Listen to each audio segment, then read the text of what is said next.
नमस्कार। एक बार पुनः आप सबका बहुत बहुत स्वागत है डीडीयूपी के खास प्रोग्राम में जिसका नाम है नमस्ते यूपी। तो पूरे यूपी को आप सभी दर्शकों को प्यार भरा नमस्ते करने के बाद शुरू करते हैं आज का कार्यक्रम।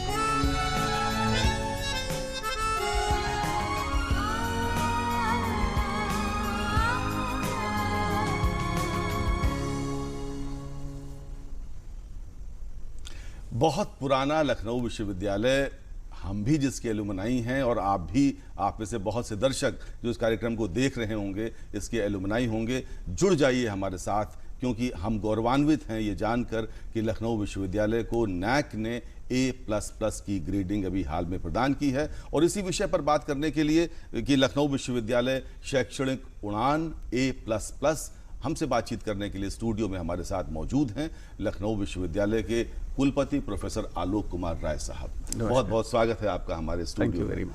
तो लखनऊ विश्वविद्यालय के बारे में हम बातचीत शुरू करें उसके पहले एक छोटी सी शॉर्ट फिल्म देखते हैं इस विश्वविद्यालय के बारे में और जानने समझने की कोशिश करते हैं कि ये विश्वविद्यालय कितना पुराना है, इसका क्या महत्व है हमारे जीवन में।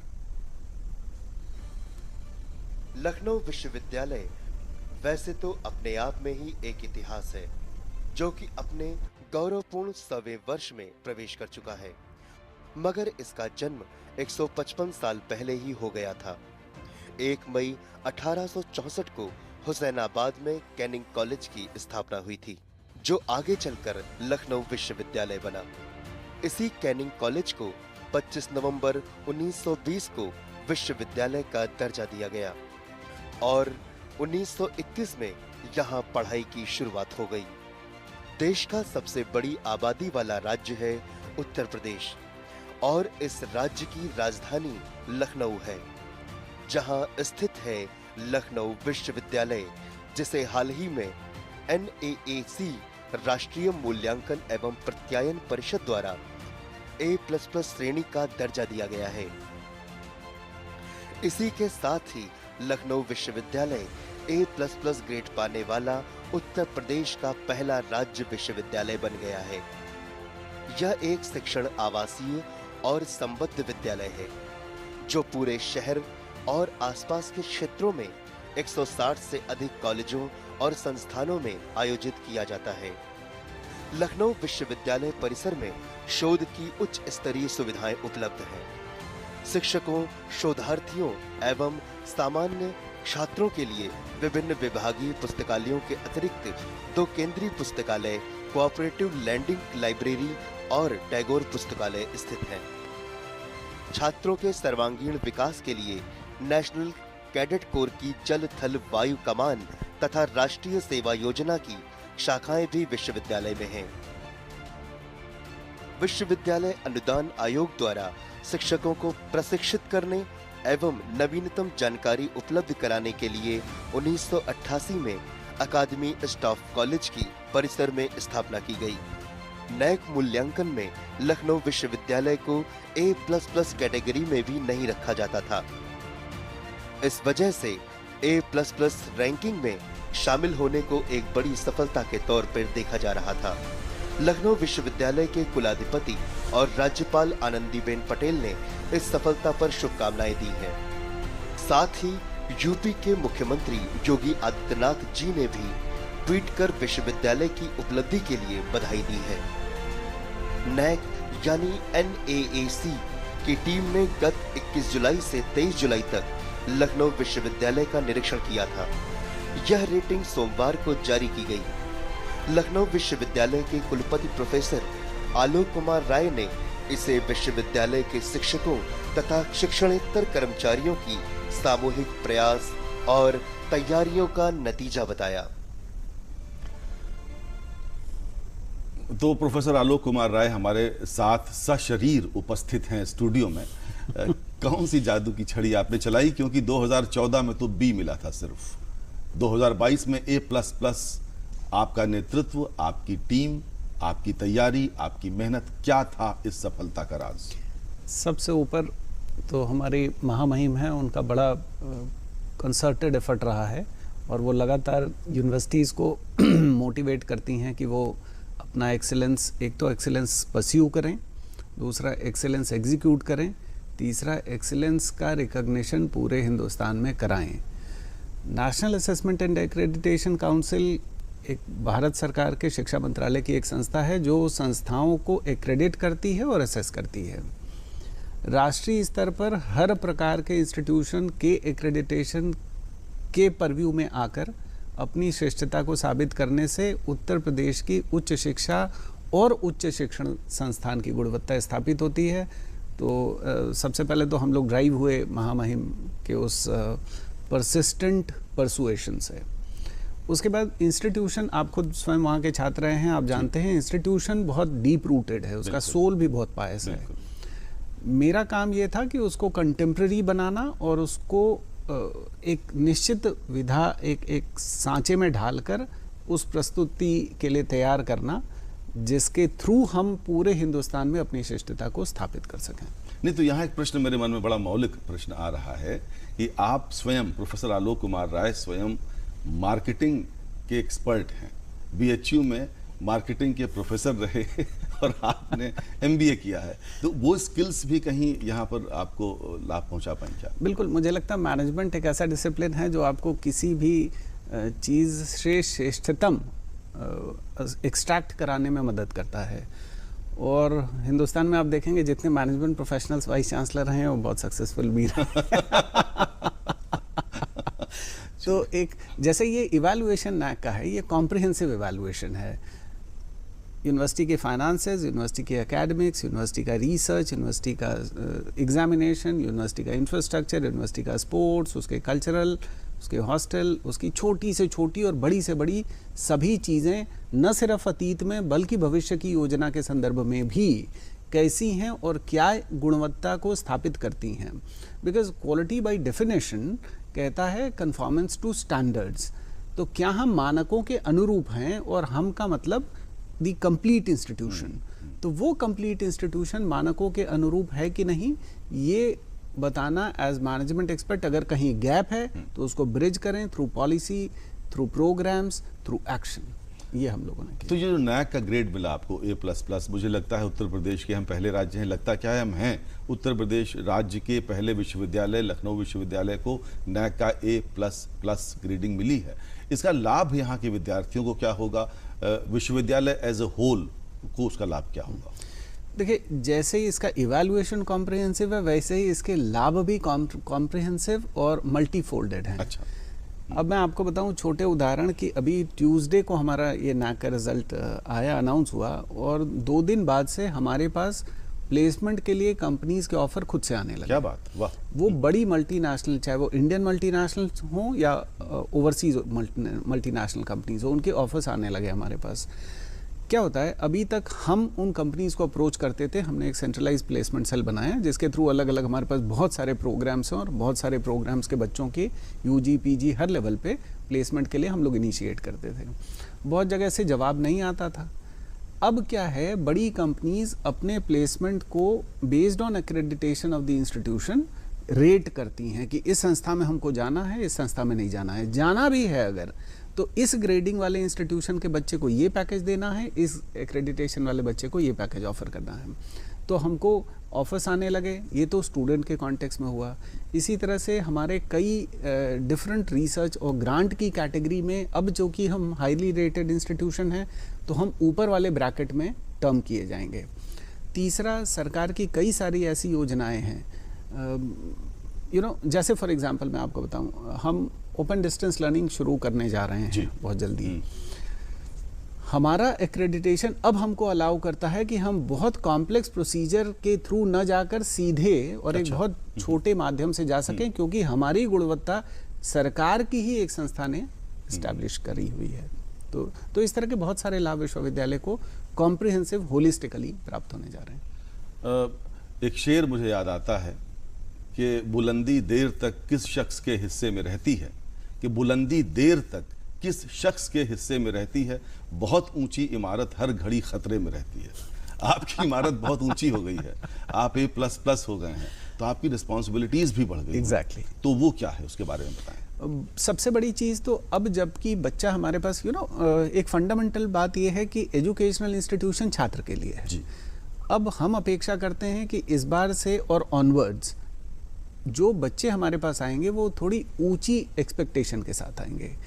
हम एज एन इंस्टीट्यूशन उसकी एक्सपेक्टेशन को किस हद तक मीट कर पाते हैं, ये हमारे लिए, हमारे टीचर्स के लिए, हमारे नॉन टीचर स्टाफ के लिए एक बड़ा चैलेंज होगा, बहुत बड़ा चैलेंज। कैसे उसे मीट आउट करेंगे? मैं हमेशा से कहता हूँ कि स्ट्रेंथ इस इंस्टीट्यूशन की हमेशा से रही है।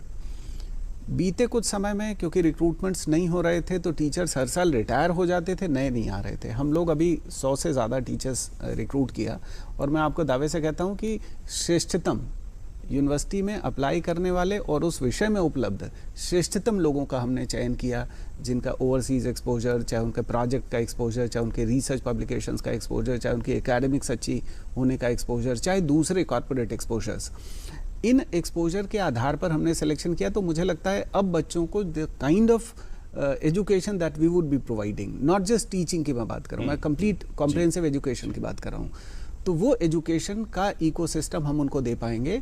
दूसरा, हम holistic development of the institution को स्टूडेंट को एम करते हैं, न सिर्फ उसको सिर्फ क्लास में अच्छा पढ़ा देना या लैब में अच्छी रिसर्च सिखा देना या एक अच्छा इकोसिस्टम दे देना, बल्कि हमारे हैप्पी थिंकिंग लैब ने बहुत गजब काम किया। बीते 2 वर्षों में हम लोगों ने उसको स्थापित किया।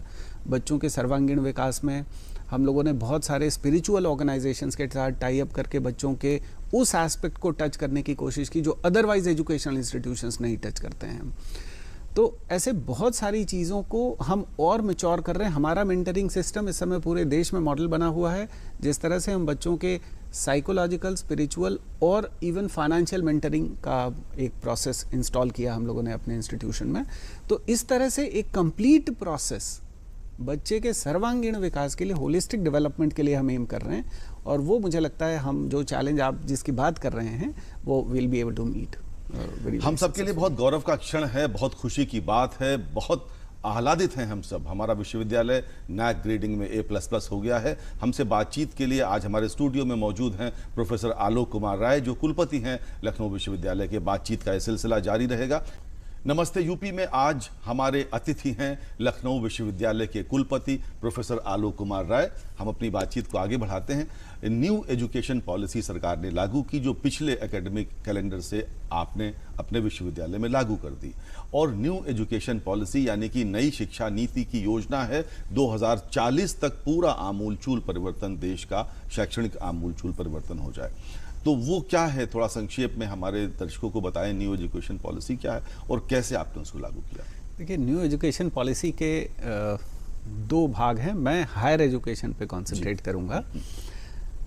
बहुत सारे उसमें मेरिट दिए गए, जैसे बच्चों का जो स्ट्रिक्ट कंपार्टमेंटलाइजेशन होता था विषय का या करियर का, वो ज़्यादा होलिस्टिक हो सके और ऑप्शन लाई करे छात्र के पास बनिस्बत की एक टिपिकल ब्यूरोक्रेटिक और compartmental, narrow compartmentalisation of departments and subjects जो होता रहा है कन्वेंशनल मॉडल में, वो चीज़ डू अवे हो।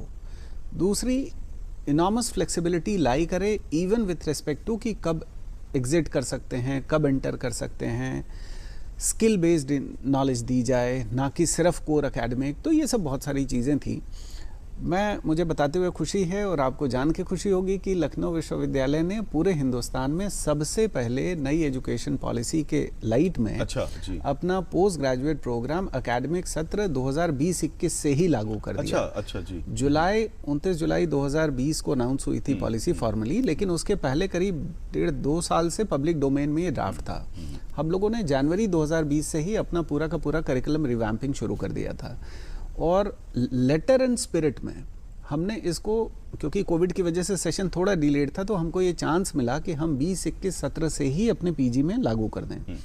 इसमें चाहे फ्रीज इलेक्टिव हो, ओपन इलेक्टिव हो, कंपलसरी डेजर्टेशन हो, compulsory internship, even literature subject में आप एमए हिंदी, उर्दू, इंग्लिश भी पढ़ने जाएंगे तो आपको इंटर्नशिप करनी पड़ेगी। अच्छा। गर्मी की छुट्टियों में घर नहीं जाना है, काम करना है, डेजर्टेशन करना होगा, रिसर्च ओरिएंटेशन स्टूडेंट्स में हो। तो ये सारी चीज़ें 20-21 में लागू की, 21-22 से यूजी और पीएचडी कोर्स वर्क में भी लागू कर दी, उसको completely in letter in spirit. हमारे यहाँ 2021 में जो बच्चा एडमिशन लिया, 21 के कॉन्वोकेशन में 2 विषयों में, डिपार्टमेंट ऑफ बायोकेमिस्ट्री और डिपार्टमेंट ऑफ बिजनेस एडमिनिस्ट्रेशन में, 2 बच्चों ने 1 साल के बाद हमसे ऑप्ट किया कि हम वापस छोड़ना चाहते हैं। हमारे ऑर्डिनेंस ने प्रोवाइड फॉर किया हुआ था, तो हमने उनको पोस्ट ग्रेजुएट डिप्लोमा देके जाने दिया। अब वो अगले 3 साल में फिर से चाहें तो आके एडमिशन ले सकते हैं, अदरवाइज उनका साल बेकार नहीं हुआ, वो 1 साल पढ़े तो उनको हमने पोस्ट ग्रेजुएट डिप्लोमा दे दिया। अच्छा। तो इसी तरह से यूजी के अंदर को करिकुलर, वोकेशनल, रिसर्च, और हमने जो यूजी में लागू किया अपना करिकुलम, अब का पीजी, जैसे हम आप जब यूजी करते थे तो 3 साल का यूजी करते थे, बीटेक या बीएससी एजी करते हैं तो 4 साल करते हैं। अब ये नहीं है। आज का यूजी जो लखनऊ विश्वविद्यालय में पढ़ाया जाता है, हम उसको 4 वर्ष का भी नहीं कह रहे हैं, हम कह रहे हैं वो 1 year plus 1 year plus 1 year plus 1 year. अच्छा। माने हर स्टेज पे आप चाहें तो certificate, diploma, degree and UG with research ये लेके जा सकते हैं। तो जितना पढ़िए उतना अपना लेके चले जाइए। प्रोविज़न पूरा 4 साल का है और सिलेबस पूरा 4 साल का है, और एक इन्वर्टेड पिरामिड मॉडल आप कह सकते हैं उसको, जिसके तहत हम आपको मेजर भी पढ़ाते हैं, माइनर भी पढ़ाते हैं, को करिकुलर भी पढ़ाते हैं, वोकेशनल भी पढ़ाते हैं, इंटर्नशिप भी कराते हैं, डेजर्टेशन भी कराते हैं, रिसर्च मेथोडोलॉजी भी कराते हैं, और एक फुल सेमेस्टर जो 8वां सेमेस्टर है, वो फुल सेमेस्टर हम आपको रिसर्च कराते हैं उस मेजर विषय में जो आपने तीसरे वर्ष में और चौथे वर्ष में ऑप्ट किया हुआ है। मतलब हम ये कह सकते हैं कि अगर 4 वर्ष का अंडर ग्रेजुएट कोर्स करना है तो वो 4 वर्ष का एक कंपोजिट कोर्स ना होकर, वो कंसोलिडेटेड कोर्स ना होकर 1+1+1+1, यानी हर साल इंडिपेंडेंट ईयर है। एग्जैक्टली, कोई आपस में कोरिलेशन नहीं है। सिलेबस जरूर चारों साल का है, सिलेबस इंटीग्रेटेड है, इंटीग्रेटेड है, वो उसी हिसाब से बना है। लेकिन कोई बच्चा अगर चाहे तो 1 साल के बाद छोड़ सकता है, उसका वो साल वेस्ट नहीं होगा। और इंडस्ट्री में क्या उसका इस्तेमाल होगा उसे? बहुत ज़्यादा। सी, जैसे हम को करिकुलर पढ़ा रहे हैं तो हम स्टूडेंट के होलिस्टिक डेवलपमेंट को एम कर रहे हैं कि सिर्फ पढ़ो नहीं भाई, थोड़ा खेलो भी, थोड़ा गार्डनिंग भी, थोड़ा सस्टेनेबिलिटी भी, थोड़ा एनवायरमेंटल कॉन्शियसनेस भी, थोड़ी स्पिरिचुअलिटी भी, जो जिस तरह से आपका सर्वांगीण विकास हो सकता है वो भी एम हो। दूसरे, थोड़ा स्किल भी लीजिए। तो आप फिलॉसफी पढ़ रहे हैं और कंप्यूटर कुछ नहीं जानते हैं, ये बात ठीक नहीं। बहुत अच्छी बात। अच्छा, इसी तरह से इंट्रा डिपार्टमेंटल हमारे यहाँ क्रेडिट प्रोविजन है, वो 20 से ही हमने जो पीजी में लागू किया। तो हमारे यहाँ ऐसे मैं तमाम दिखा सकता हूँ कि बच्चे ने फिलॉसफी पढ़ा और एक पेपर स्टैटिस्टिक्स का भी लिया हुआ है, या स्टैटिस्टिक्स पढ़ा तो उसने एक पेपर प्लांट साइंस का लिया हुआ है। तो इस तरह से अपने अंतर विषयी और अंतरा विषयी, इंटर डिपार्टमेंटल और intra departmental credit transfer provisioning भी हमारे पास हमारे सिलेबस में। जो हमारी प्राचीन प्रणाली हुआ करती थी शिक्षा की, मुझे लगता है हम उसी तरफ बढ़ रहे हैं।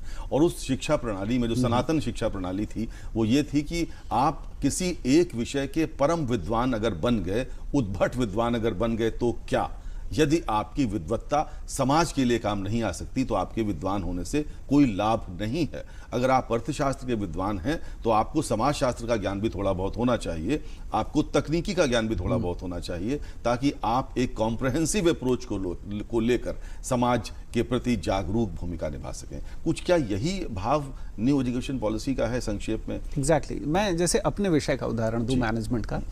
पहले एक कॉन्सेप्ट होता था marketing manager, finance manager, HR manager, IT manager, operations manager. आज की तारीख में जो कॉन्सेप्ट है वो बिजनेस मैनेजर का है। Now any business decision can not be taken in isolation, उसको अकेले आप नहीं ले सकते हैं जब तक दूसरे उसके इम्पैक्ट दूसरे विषयों और दूसरे फंक्शंस ऑफ द ऑर्गेनाइजेशन पे क्या है। तो इस तरह से हम जो बच्चे तैयार करना चाहते हैं वो तैयार करना चाहते हैं देश के लिए, समाज के लिए, through the specific skill that the student has in the respective domain। तो आपने बहुत सही बात कही कि अर्थशास्त्र समाज से अलग नहीं हो सकता है, या दर्शन शास्त्र तकनीक से अलग होगा तो वो ऑब्सोलीट हो जाएगा। बिल्कुल, बिल्कुल। लिटरेचर आज की तारीख में, आप तो लिटरेरी काम कर रहे हैं, लिटरेचर या जर्नलिज्म बिना टेक्नोलॉजी के या बिना सोसाइटी के या बिना इकोनॉमिक्स के वो धीरे धीरे समाज के बाहर हो फेड जाएगा। आउट हो जाएगा, बिल्कुल। तो एक कॉम्प्रिहेंसिव और holistic education for holistic development of the student, for holistic development of the society, ये तीनों आपस में जुड़े हुए हैं और वही हमको देश को और समाज को आगे और दीर्घजीवी बनाएंगे। लेकिन मुझे ऐसा लगता है कि छात्रों में ये बात प्रचारित हो, छात्राओं में ये बात प्रचारित हो कि अब 12वीं करने के बाद अंडर ग्रेजुएट करने की प्रणाली क्या हो गई है, तो इसके लिए उन तक ये बात पहुंचे, इसके लिए विश्वविद्यालय को बहुत उपाय करने पड़ेंगे। हाँ, हम लोग जगह जगह छोटे छोटे सेमिनार भी करते हैं। अभी मैं एक छोटा उदाहरण बताऊं कि बीते 2 वर्षों में हमारी महामहिम का बड़ा फोकस रहा है कि इंस्टीट्यूशन समाज के साथ जुड़ें जी। तो हम लोग बहुत सारे इनिशिएटिव लेके छोटे छोटे कॉलेजेस में भी जाते हैं, स्कूल्स में भी जाते हैं। जैसे अभी हाल में हम लोगों ने एक इनिशिएटिव किया, गर्ल्स इंटर कॉलेजेस में हम sanitary pad vending machine with incinerator, कुछ समाज से धन इकट्ठा किया, उससे साधन इकट्ठा किया और वो लेके गए वहाँ डोनेशन के लिए। जब हम वहाँ गए तो बच्चे आए और गर्मी की छुट्टियों में बच्चे बहुत उत्साहित होके आए। उसमें हमने सबसे ये आमंत्रित किया कि भाई आप हमारे यहाँ आइए और हमारे यहाँ पढ़ेंगे तो ये एडवांटेजेस हैं।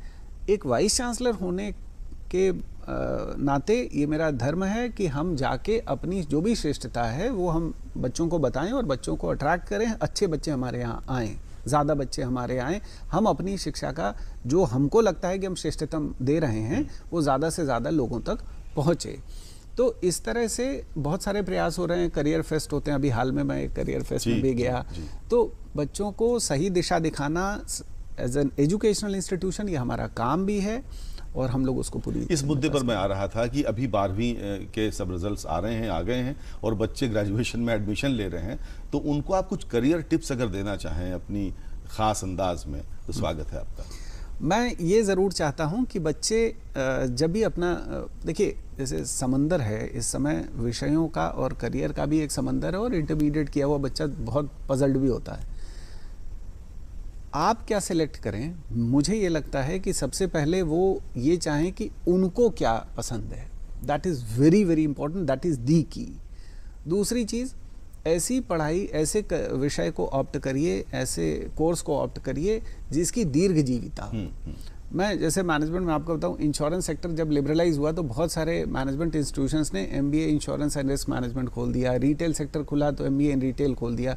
धीरे धीरे वो ख़त्म होते चले गए, दीर्घजीविता नहीं है। तो ये कोर्सेज के सिलेक्शन में भी इस बात का ध्यान रखें। तीसरा, ब्रांड मुझे लगता है बहुत इंपॉर्टेंट है। हम लोग कहते हैं मार्केटिंग में ब्रांड स्टैंड्स फॉर प्रॉमिस। तो आप दूरदर्शन है तो आपका मतलब है कि आप लेजिटिमेसी होगी, उसमें सत्यता होगी, उसमें ट्रस्टवर्दीनेस होगा आपकी न्यूज़ में। तो ब्रांड स्टैंड्स फॉर प्रॉमिस, एक अच्छे ब्रांड के साथ एसोसिएट होंगे आप तो आपका करियर सब्सिक्वेंटली फ्लरिश कर पाएगा। तो ये कुछ ऑप्शन हैं जो मुझे लगता है कि। और एक बात और मुझे याद पड़ती है, आपने शायद एक बार ये भी कहा था कि अगर आपको मिट्टी की सुगंध पसंद है तो आपको एग्रीकल्चर सेक्टर में जाना चाहिए। अगर आपको खिलौनों से खेलना, उसको तोड़ना, उसका पोस्टमार्टम करना पसंद है तो आपको मैकेनिकल इंजीनियरिंग करनी चाहिए। एग्जैक्टली। मैं एक उदाहरण दूं, मेरा एक भांजा है और वो जैसे टिपिकल हम पूर्वांचल से आते हैं, बच्चे को इंटरमीडिएट मैथ्स पढ़ा, साइंस पढ़ा दीजिए और उसके बाद फिर इंजीनियरिंग करा दीजिए। तो एक बार उसका एडमिशन लेने का नंबर आया तो उसने कहा कि मैं लॉ करना चाहता हूँ और मेरी सिस्टर ने उसको बहुत लताड़ लगाई, लेकिन उसने फिर एडमिशन लिया। और मैं आपको बताऊं, अभी उसका कोर्स कंप्लीट नहीं है, वो BA LLB इंटीग्रेटेड प्रोग्राम जो होता है वो 2nd ईयर 3rd ईयर से उसके आर्टिकल्स कश्मीर से लेके तमिलनाडु तक के अखबारों में छपते हैं। उसको उसके टेस्ट की चीज़ मिल गई, वो एक्सेल कर रहा है और देश के बहुत बड़े वकील के अंडर में वो इंटर्नशिप कर रहा है और बिना किसी जानकारी के वो खुद से उनके थ्रू कम्युनिकेट किया, उसके आर्टिकल्स ने उनको इन्फ्लुएंस किया और वो अपने साथ उसको रख के इंटर्नशिप कराते हैं। तो आपको जब आपके टेस्ट की चीज़ मिल जाती है तो फिर आप उसी में एक्सेल करते ठीक बात है, हैं, बिल्कुल अदरवाइज थोपा हुआ करियर सक्सेसफुल हाँ, नहीं तो होगा। अपने दिल की बात सुने, आप सब अपने दिल की बात सुने, छात्रों छात्राओं, जो आपका दिल कहे वही करियर लें, माँ बाप को कन्विंस करें, अगर कन्विंस न हो रहे हों तो लखनऊ विश्वविद्यालय के कुलपति प्रोफेसर आलोक कुमार राय से संपर्क स्थापित करें, आप उनके अभिभावकों को समझा सकते हैं, मुझे लगता जी है। बिल्कुल बिल्कुल।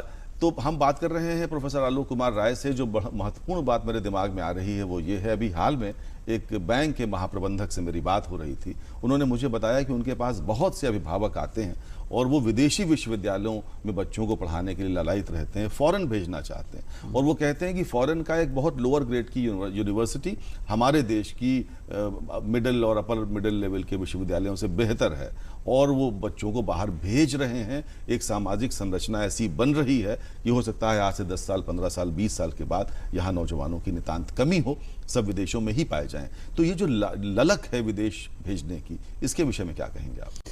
मैं उस इंटरप्रिटेशन से पूरी तरह अग्री नहीं करता। ये एक अट्रैक्शन है, और जो चीज़ हमारे पास नहीं होती है उसके प्रति एक स्वाभाविक अट्रैक्शन होता है।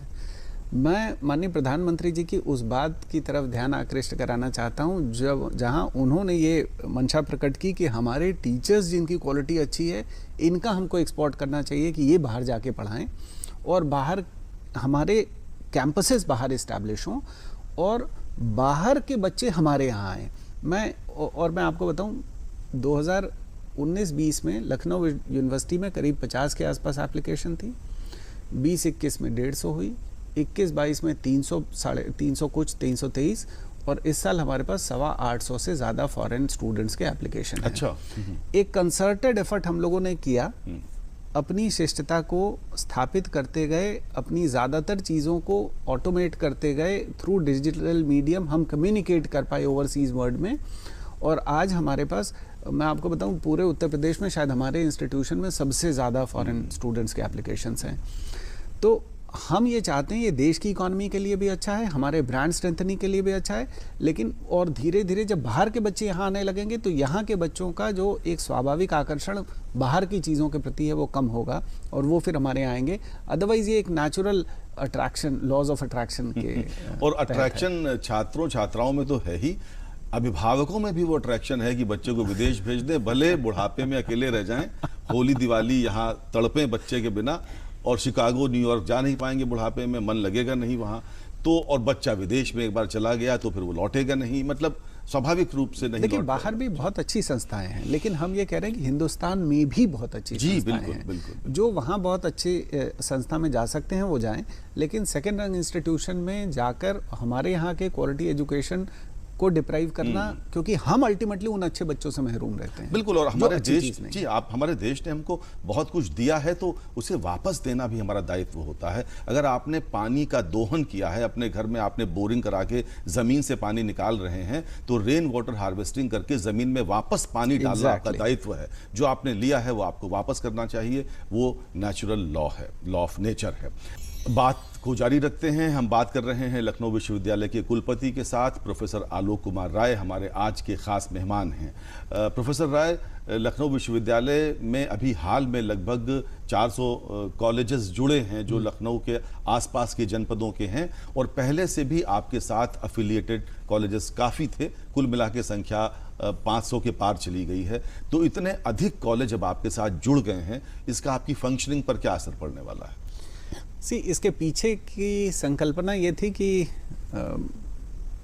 हमारी फाइनेंशियल स्ट्रेंथनिंग के लिए गवर्नमेंट ने उन कॉलेजेस को हमसे एसोसिएट किया। हम इसको इस रूप में देखते हैं कि हम बहुत अच्छी शिक्षा देते हैं, तो अब वो हम ज़्यादा बच्चों तक वो अच्छी शिक्षा दे पाएंगे। इससे एक सेटिस्फैक्शन होता है एज पॉलिसी मेकर। मुझे ये सेटिस्फैक्शन होता है कि हम जो नया करिकुलम बना रहे हैं, हम लोगों ने डीलिट से लेकर डिप्लोमा तक अपने नए कंप्लीट ऑर्डिनेंसेस बनाए, नई शिक्षा नीति का अनुरूप बनाए। अब उन कॉलेजेस के बच्चे भी इस तरह की श्रेष्ठतम शिक्षा प्राप्त कर पाएंगे। यहाँ का आप स्टूडेंट रहे हैं तो आपको पता है, थोड़ा स्ट्रिंजेंट मेजर है। हम लोग बहुत थोड़ा सख्ती से कम अनुशासन विथ रिस्पेक्ट टू एकेडमिक्स बहुत ज़्यादा इंश्योर करने की कोशिश करते हैं। तो उन जगहों पर भी वो श्रेष्ठता जाएगी, और उन बच्चों को लखनऊ विश्वविद्यालय के ब्रांड का और अब NAAC एक्रेडिटेड A++ का लाभ मिलेगा उनकी डिग्री पर भी और उनकी एम्प्लॉयबिलिटी भी बढ़ेगी। लेकिन आप पर दबाव नहीं होगा विश्वविद्यालय के फंक्शन? ये दो अलग अलग फंक्शन है, बिकॉज हमारा रूटीन एडमिनिस्ट्रेशन में उन कॉलेजेस से हमारा कोई साबिका नहीं है, हमारा लार्जली एकेडमिक है।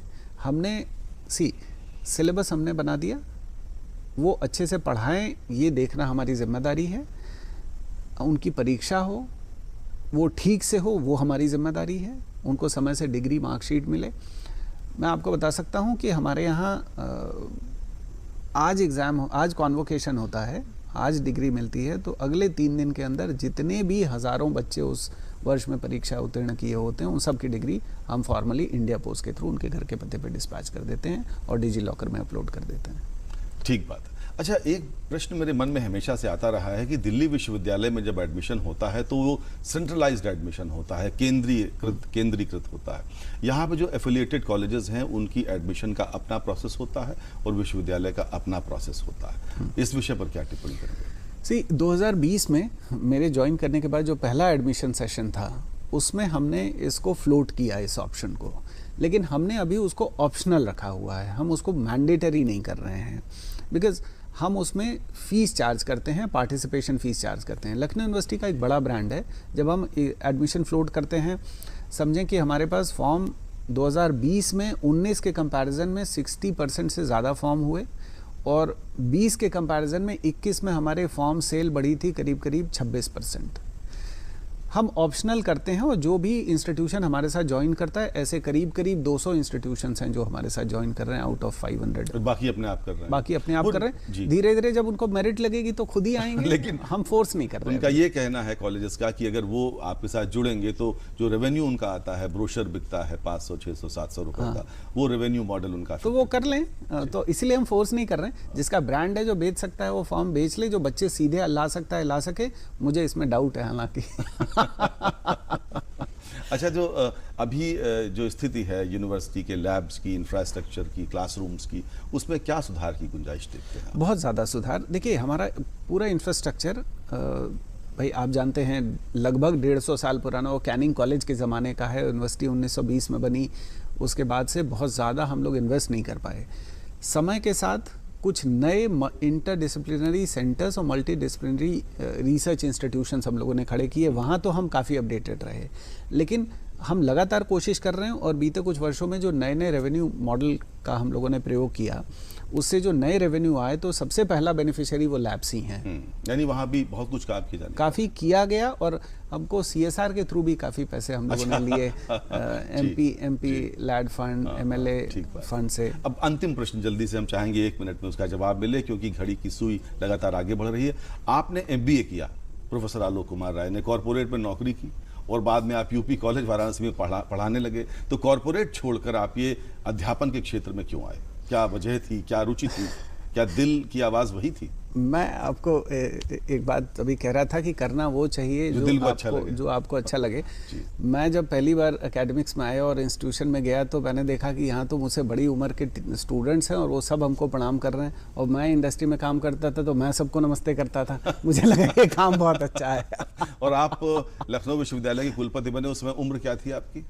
मैं 44 साल कुछ 44 साल। जबकि आदमी प्रोफेसर बन रहा होता है, उस समय प्रोफेसर आलोक कुमार राय कुलपति बन चुके थे। तो आपके इस जो योग्यता का प्रदर्शन है उसके लिए आपको बहुत साधुवाद। और अब समय समाप्त हो रहा है, आज के कार्यक्रम को ख़त्म करने का वक्त आ गया है।